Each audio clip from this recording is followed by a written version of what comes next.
일단 귀한 자리에서 말씀 나누게 돼서 감사하고요.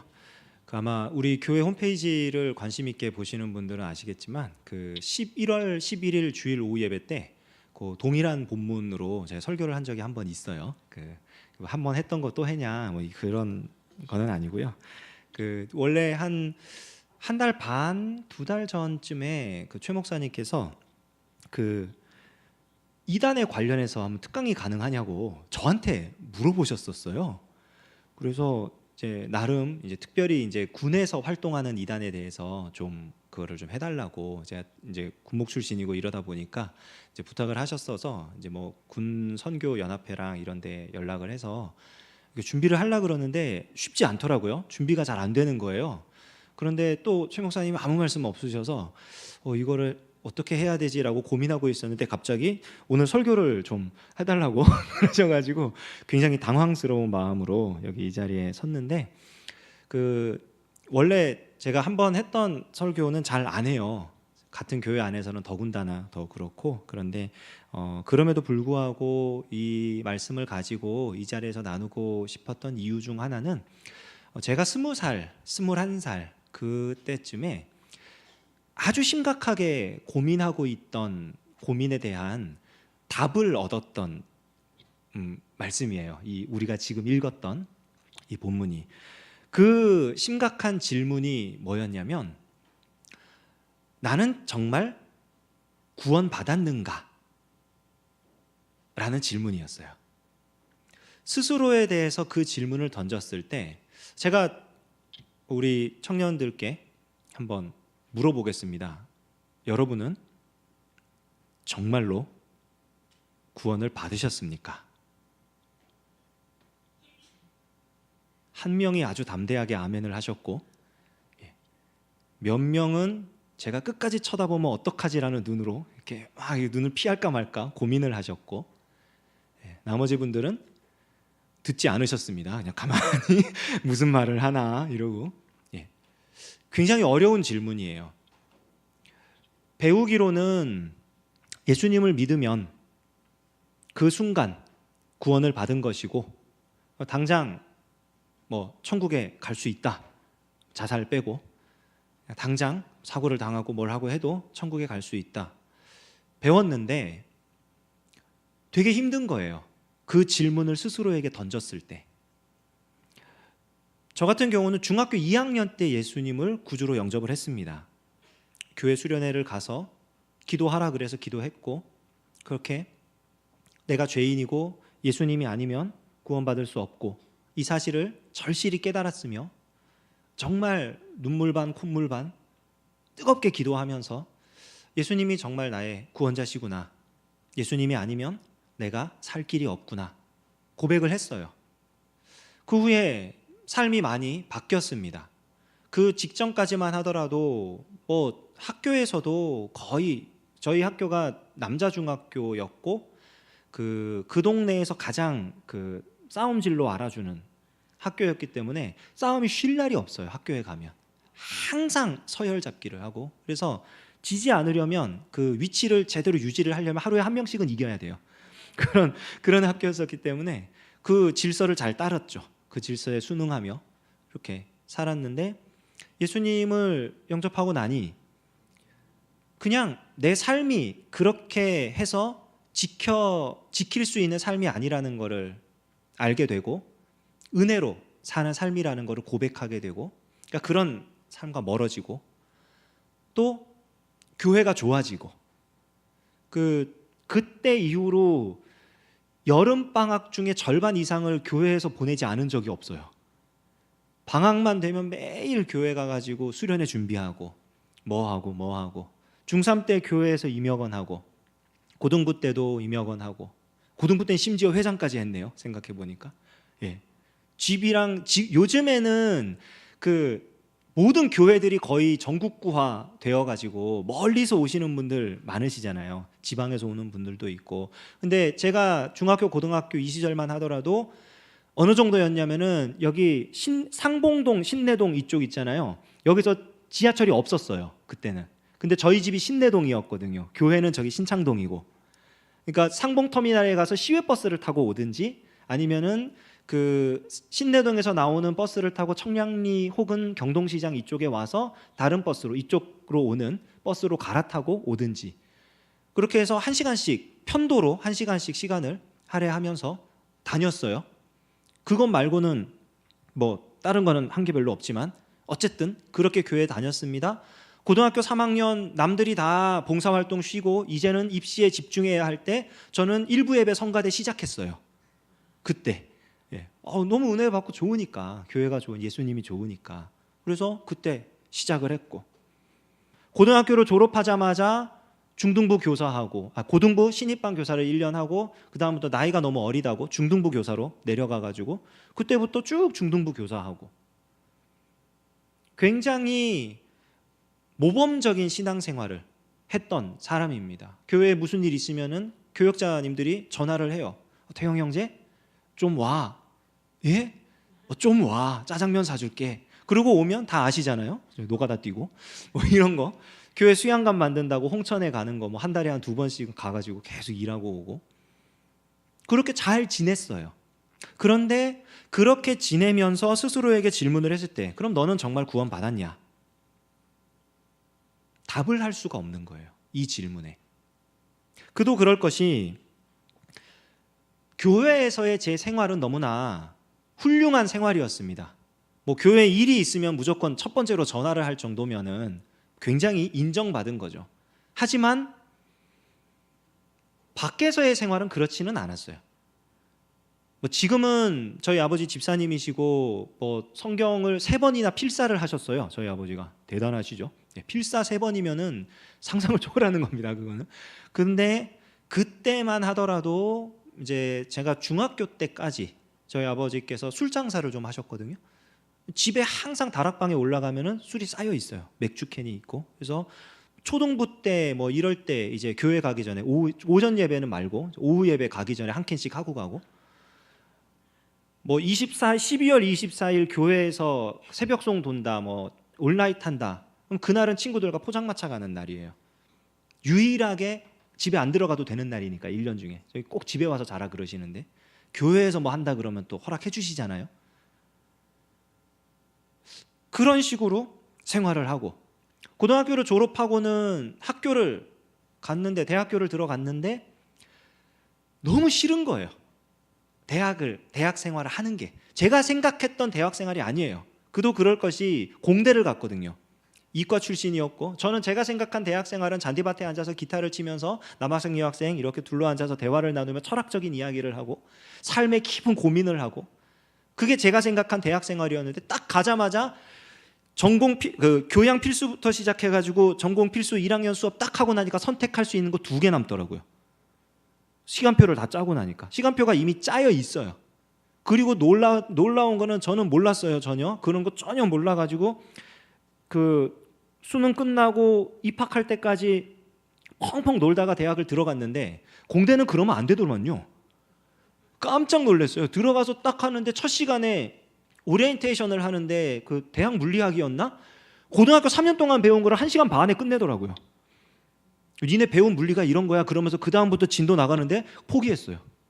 와 이건 아닌가 봐. 포기하고 선형대수학 이해가 안 돼요. 4차 이하의 모든 수식들은 그 그래프를 그릴 수 있기 때문에 답이 나온대요. 문제를 풀 수 있대요. 문제가 뭔지도 모르겠어요. 뭐가 문제고 뭐가 답인지. 전자기학 뭐 당연히 뭐 말도 안 되죠. 미분적분학 유일하게 점수 잘 받은. 왜 잘 받았겠어요? 고등학교 때 했던 가닥이 있으니까. 그거는 문제 많이 풀어봤잖아요. 그거 말고는 완전히 그러니까 학교가 가기 싫으니까 학교를 안 가요. 수업 안 들어가요.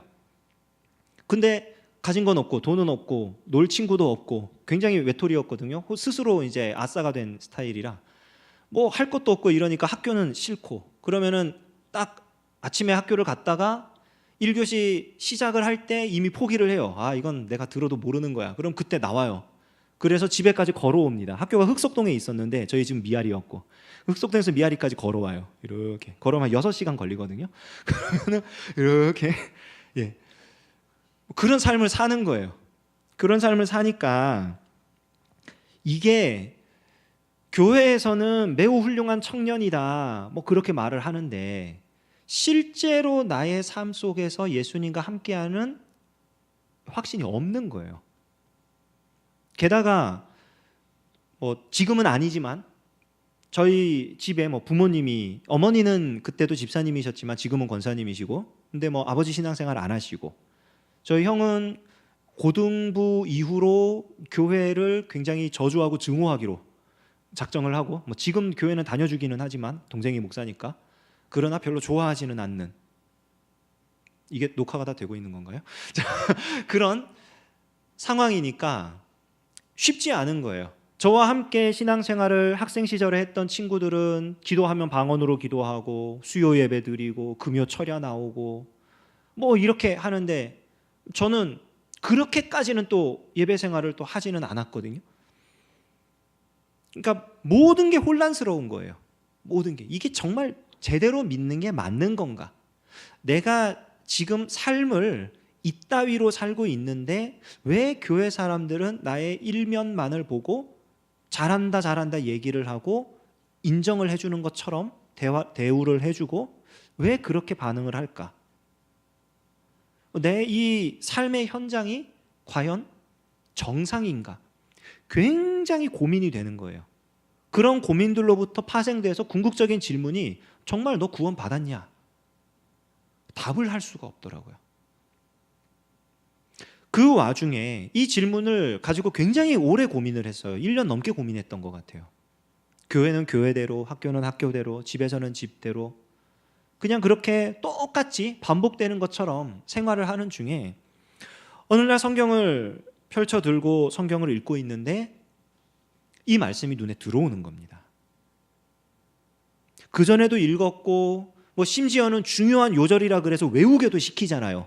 영접하는 자고 그 이름을 믿는 자들에게는 하나님의 자녀가 되는 권세를 주셨으니, 이거 외워야 되는 성경 구절 1순위에 꼭 들어가는 구절이거든요. 그런 식으로 접해봤던 말씀인데 그전까지는 단 한 번도 이 말씀이 다가온 적이 없었어요. 그런데 어느 순간 이 말씀을 봤는데 너무 크게 다가오는 거예요. 이유가 뭐였느냐? 13절 말씀에 보면 이렇게 나와요. 이는 혈통으로나 육정으로나 사람의 뜻으로 나지 아니하고 오직 하나님께로부터 난 자들이니라. 제가 고민하고 힘들어하고 아파했던 게 내 혈통 때문에, 우리 부모님 믿지 않아. 나는 제가 안동김 씨거든요. 안동김 씨 수원공파 28대 손으로서 뿌리 깊은 유교 가문에서 자라가지고 스스로 막 안 좋은 것들을 계속 만들어내는 거죠. 육정으로나 내가 가지고 있는, 제가 어딜 가서 제가 이렇게 얘기를 하면은 듣는 사람들이 전부 다 믿지를 않아요. 저는 제가 잘생겼다고 생각한 적이 한 번도 없습니다. 믿으시네? 감사합니다. 저희 집안 사람들이 굉장히 스펙이 좋아요. 그러니까 학벌이 아니라 이 신체 조건이 좋아요. 저희 외가 쪽 남자들 중에 180 안 되는 남자가 저밖에 없어요. 유일하게. 저희 친척 집에 놀러 가면은 어린 시절부터 그 친척분들이 저희가 딱 오면 저희 위로 형님이 한 분 계시거든요. 이렇게 보면은 형을 보면서 인사를 막 합니다. 아이고야, 너 잘생겼다, 너 탤런트 해야겠다, 너 영화 배우 해야겠다 막 이러다가 저쪽으로 눈이 딱 돌아서요. 그러면 한 3초 정도 딱 멈춰요. 그런 다음에 막 그 3초 동안 생각을 하는 거죠. 그리고 딱 얘기를 해줍니다. 야, 너는 러시아 사람 같다, 너는 멕시코 사람 같다, 이런 식으로. 한국인 같다는 얘기는 절대 안 하고, 그때는 더 머리카락 색깔도 더 노랗고 막 이랬으니까, 피부도 더 하얗고 색깔이. 그러니 얼마나 상처가 되겠어요. 얘가 형이 막 칭찬받는 걸 듣다가 나한테 와서 왜 멈칫하지? 나한테는 왜 저런 똑같은 말을 안 해주지? 고민이 막 되는 거예요. 저희 형님이 머리가 되게 좋아요. 학교 성적은 저보다 낮았지만 머리는 되게 좋아요. 우리나라 역사, 세계 역사 이런 거 잘잘 꿰고 있습니다. 저는 그런 거 하나도 모르거든요. 제가 아는 건 유일하게 이스라엘 역사밖에 없어요. 성경에 나오니까. 그거는 신학 배우면서 해야 되니까. 그 외에는 없어요, 아무것도. 여러 가지 막 생각을 합니다. 나는 능력 없어, 자격 없어, 실력 없어, 난 진짜 무능력까지는 아니고 저능력한가 봐 막 이러면서 스스로를 막 이렇게 막 누르는 거예요. 사람의 뜻으로 나지 않았다. 뭐 우리 의지나 결단이나 이런 거 생각하면은 저는 군것질을 안 해요. 군것질을 절대 하지 않습니다. 이유는 뭘 사 먹어야 될지 고르질 못해요. 슈퍼마켓에 들어가면 한 30분 걸립니다. 과자 하나 고르는데. 어린 시절에 영화를 보려고 형이랑, 여러분들 모르죠? 비디오 아시나요? 보러 이렇게 들어가서 고르면은 결국에는 형한테 혼나면서 나와요. 못 골라가지고. 책방에 가서 책을 빌릴 때도 그러고. 그러니까 완전히 너무 힘든 거예요, 그 자체가. 그러니까 나는 결정장애야, 의지박약이야 이러면서 스스로 또 막 누르는 거예요. 그러니 어떤 거를 봐도 내가 정말 똑바른 사람이다, 예수님 믿고 구원받은 사람이다, 뭐 잘 사는 사람이다 말을 할 수가 없는 거예요. 그래서 괴로웠던 건데 보니까 혈통도 아니고 육정도 아니고 사람의 뜻도 아니라는 거예요. 여기서 그냥 은혜를 받았어요.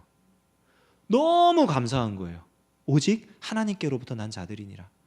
이것 자체가 저한테는 진짜 복음이었어요. 그때 제 관점이 바뀝니다. 어떻게 바뀌느냐? 구원이 나로부터 시작해서 점검할 수 있는 게 아니구나. 하나님께서 시작하신 일이기 때문에, 하나님께서 택하시고 부르시고 구원해 내신 일이기 때문에 하나님께 온전히 맡겨야 하는 거구나. 제가 개인적으로 받았던 너무나 큰 은혜, 이 복음의 말씀, 이거를 가지고 사람들과 나누려고 살펴보다 보니까 더 큰 은혜가 숨어 있는 거예요. 숨어 있다기보다는 이 안에 은혜가 담겨 있는 거예요. 우리가 9절부터 13절까지 읽었잖아요. 9절부터 11절까지 보면요, 이런 말씀이 있어요. 참 빛이 있었대요. 근데 이 빛이 세상에 왔대요. 여러분, 이게요 진짜 큰 은혜입니다. 왜냐하면은 우리 쪽에서 구원을 향해서 스스로 갈 수 있는 능력도 없고 의지도 없어요. 스스로 구원을 획득할 수가 없습니다. 구원을 주시는 하나님을 발견할 수가 없습니다. 완전히 막혀 있어요. 이거는 에덴 동산에서 아담과 하와가 하나님의 말씀에 불순종하고 쫓겨난 이후로 변하지 않는 사실이에요. 하나님이 에덴 동산에 찾아왔을 때 그들이 숲을 뒤로 숨어요. 그리고 다시는 하나님을 향해 먼저 뛰쳐나오지 못합니다. 왜냐하면 죄 때문에. 나오면 죽어요. 그 훌륭한 모세조차도 주의 영광을 보여주옵소서 했을 때 하나님이 너 나 보면 죽어 그러고 덮어서 지나가신 다음에 등만 보게 하셨어요. 하나님을 보고 살 수 있는 사람이 없기 때문에 사람은요 본능적으로 하나님을 피하게 되어 있습니다. 구원의 말씀을 피하게 되어 있다고요. 그래서 구원을 얻지 못해요. 그런데 그렇기 때문에 참 빛이신 예수님이 오신 거예요. 우리가 갈 수 없으니까, 우리가 보지도 않으니까 빛이신 예수님이 이 땅에 오셨어요. 이 정도 했으면 우와 정말 놀랍습니다, 하나님 은혜가 크십니다 고백하면서 나가야 되는데, 참 빛이 이 땅에 왔더니 자기 백성이 영접하지 않았더라. 이 영접한다라는 것은 손님을 맞이한다, 극진하게 대우한다 이런 뜻이거든요. 왔더니 함부로 대했대요. 귀한 사람으로 취급하지 않았대요. 중요하게 여기지 않았대요. 몰라보는 거죠. 이게 얼마나 위대한 일인지, 얼마나 놀라운 사건인지 모르는 거예요. 그런데 그 상황 속에서 영접하는 자, 곧 그 이름을 믿는 자들에게는 하나님의 자녀가 되는 권세를 주셨으니 영접하는 자가 생긴 겁니다.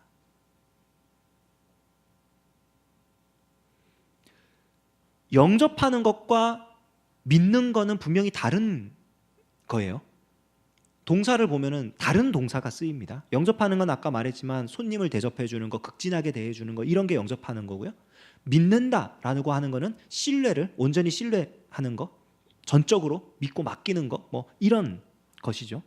어떤 대상에 대해서 하는 거. 근데 그 두 개를 같은 선상으로 놓아요. 그 얘기는 뭐냐면은 예수님을 정말로 믿는 사람은 예수님을 소중하게 여기며 예수님과 함께 살아가는 삶을 살아갈 수밖에 없다는 거예요. 이런 얘기가 이제 요한복음 뒤쪽까지 쭉 가게 되면은 조금씩 더 드러납니다. 근데 여기서 요한이 영접하는 자고 그 이름을 믿는 자들에게는 하나님의 자녀가 되는 권세를 주셨다라고 표현을 해요. 하나님의 자녀가 되는 권세를 주셨다. 여러분, 하나님의 자녀가 되면 자녀가 되는 것이, 그 자녀가 되는 것이 권세를 얻었다. 왜 이런 표현을 썼을까요? 여기서 우리가 약간 이 시대의 문화를 조금 이해할 필요가 있는데, 로마 제국 시대 때는요, 그 입양 제도가 굉장히 발달해 있었습니다. 그러니까 어떤 사람을 우리 집 애로 받아들이는 거예요. 우리가 잘 아는 누구죠? 시저 초대 황제 그죠? 시저라든지 율리우스 시저라든지, 아니면은 그 다음 황제 티베리우스, 그리고 우리가 잘 아는 네로, 이런 황제들이 있잖아요.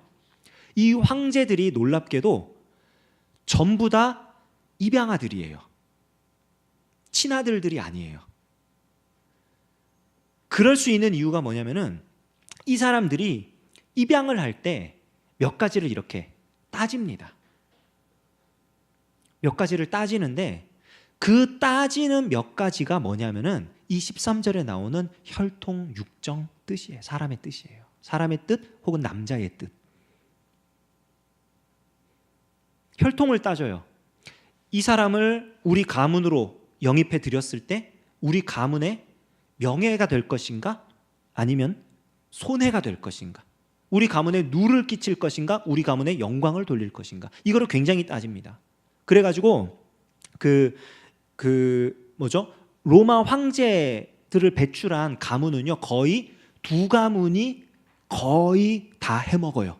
율리우스 가문하고 티베리우스 가문하고. 이 두 가문이 거의 다 해먹습니다. 재밌는 건 율리우스 가문 사람들은 티베리우스 가문에 훌륭한 아들이 있으면 입양을 하고요. 그래서 황제로 세우고, 티베리우스 사람은 율리우스 가문에서 입양을 해서 황제로 세우고요. 이 아까 말했던 그 사람들이 다 그런 사람들이에요. 혈통을 따져요. 명예로운가 그렇지 않은가. 그게 아니라면 능력을 봅니다. 능력을 봐요. 그게 육정으로나. 근데 이 능력을 어디서 검증을 하냐면 전쟁터에서 검증을 합니다. 전쟁에서 전과가 있느냐, 이 범죄의 전과 말고요, 혁혁한 전공을 세워서 어떤 그거에 대한 업적을 만들어냈느냐, 그거를 따집니다. 여러분 생각을 해보세요. 전쟁터에서 업적을 세운다. 이거는요, 보통 능력으로 되는 거 아니에요. 본인의 실력도 실력이지만 사람도 잘 만나야 되고요, 운도 좋아야 되고요, 진짜 모든 걸 다 갖추고 있어야 됩니다. 지금 세계에서 축구 제일 잘하는 사람이 누구죠? 여기는 축구 다 주로 메시를 얘기하시네요. 메시냐 호날두냐 뭐 이걸 가지고 막 사람들이 싸우는데, 제가 메시가 잘하나 호날두가 잘하나 이제 연구하려고 둘 중에 누굴까 이거 딱 찾아봤는데 깜짝 놀란 공통점을 발견했어요. 메시 선수 이야기는 잘 아시죠? 그 성장 호르몬 장애가 있어가지고 그 키가 169밖에 안 되거든요. 저보다 작아요. 근데 그 사람이 그 호르몬 치료를 해서 그만큼 큰 거예요. 그 치료를 해준 게 바르사 구단입니다. 바르셀로나 이 구단에서 초등학교 때 메시 선수의 그 재능을 발견을 하고 유스클럽으로 딱 데려오려고 그러는데 병이 있는 거예요. 그래가지고 어떻게 하느냐? 구단에서 책임지고 치료해 주겠다. 부모를 설득해 가지고 데리고 와요. 원클럽맨이 될 수밖에 없어요. 거기서 치료를 받고 거기까지 큰 거예요 지금. 그리고 정말 너무 잘하죠. 너무 잘하죠.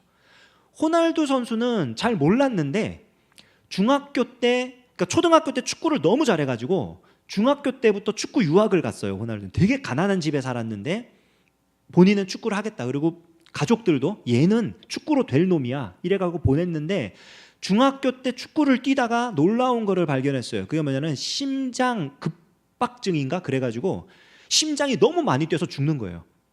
그 병이 있는 거를 그때 발견을 해요. 그래서 가족들이 있는 돈 없는 돈 딱 끌어모아가지고 치료를 해줍니다. 수술을 해줘요. 그리고 지금의 호날두 선수가 되어 있어요. 저는 육정이라는 걸 생각했을 때 오늘날 이 시대에서 이 두 사람 예가 제일 적절한 것 같아요. 타고난 재능도 있고요. 불굴의 의지가 있고요. 좋은 가족들 혹은 좋은 클럽을 만났고요. 주변에 좋은 사람들을 만났고요. 정말 타이밍 좋게 기가 막히게 그의 인생들이 성공할 수 있도록 이렇게 길이 뚫려가지고 어쨌든 높은 자리에, 어쨌든 훌륭한 자리에, 누가 봐도 저 사람은 실력이 대단하다 인정할 수밖에 없는 그 자리까지 올라가는 거, 그게 육정이에요. 그렇게 인정받은 사람을 양자로 드리는 겁니다. 너 우리 가문에, 너 우리 아들 삼아줄게. 사람의 뜻으로 난다. 이거는 대부분 여성들에 해당되는 겁니다. 지금까지 남성들 중심의 이야기였다면은 이 사람의 뜻, 이게 뭐냐면요, 남편 혹은 아버지, 남자의 뜻이에요. 이 당시는 이 남자 가문, 지금도 외국에 가면은 결혼을 하면 성이 바뀌잖아요. 우리나라는 성이 그대로 두지만 여자 성을 누구의 와이프 해가지고 바꾼단 말이에요. 그 북의 사회가 이렇게 유지가 되는데, 이 성을 지킬 수 있는, 이 유지할 수 있는 권한이나 이런 게 아버지에게, 남편에게 있기 때문에 이 사람들이 자기 아내 혹은 자기 딸 이런 사람들을 통해서 출세를 하려면요, 이 사람들을 다른 가문으로 보내는 거예요. 정략 결혼 같은 거죠. 그렇게 해서 저 가문과 연결이 되는 겁니다. 혹은 내 딸이나 이런 사람들이 저 가문의 사람이 되는 거죠. 그런데 여기 보니까 하나님께서 당신의 자녀를 삼으신 거는 그런 걸 통해서 하지 않았다 그러는 겁니다. 혈통으로나 육정으로나 사람의 뜻으로 좋은 가문을, 훌륭한 가문 이렇게 만들잖아요. 그러면 어떻게 되는지 아세요? 필연적으로 끼리끼리 놀게 됩니다. 아까 말했던 훌륭한 가문 둘이 짜고 치는 거예요. 자기들끼리 정략 결혼하는 거고, 자기들끼리 서로 교환하는 거고, 절대로 자기들이 가진 그 권세를 빼앗기지 않으려 합니다. 계급이 나뉘죠. 많이 누리는 자는 많이 누리고 있고, 아닌 사람은 더 양극화 현상 커지고. 그런데 하나님께서, 예수님께서 빛이 되어서 이 땅에 오셔가지고 당신의 택한 사람을 부르시고 그들을 하나님의 자녀로 만들어 주셨는데, 입양을 하셨는데 안 본다는 거예요. 그거를 어느 가문에서 태어났는가 안 본다는 거예요. 이 사람 능력이 얼마나 되는가, 실력이 얼마나 되는가 안 본다는 거예요. 이 사람 아버지가, 이 사람 남편이 얼마나 그런 어떤 것들을 할 수 있는 사람인가 안 본다는 거예요. 한 사람 한 사람을 하나님이 찾아오셔서 1대1로 만나주시고 그들을 불러주시고 자기의 자녀로 삼아주신다는 겁니다. 여러분, 이게 얼마나 놀라운 은혜입니까? 이 말씀이 나만 구원받은 말씀이 아니에요. 여기서 지금 말씀 나누고 있는 저만 구원받은 게 아니고, 여기 이 자리에 앉아 계신 우리 한 사람 한 사람 향해서 하나님께서 이렇게 불러주신 거예요. 지금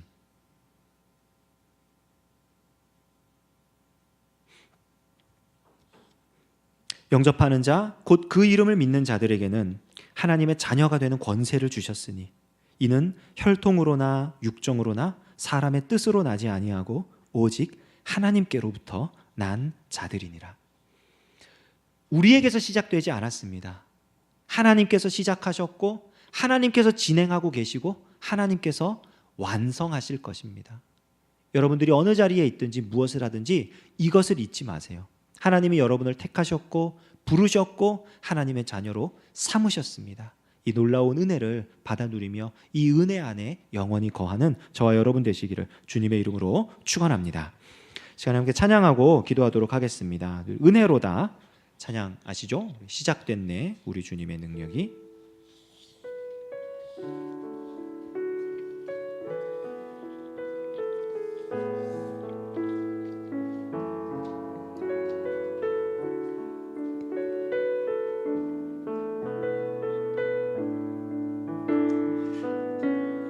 시작됐네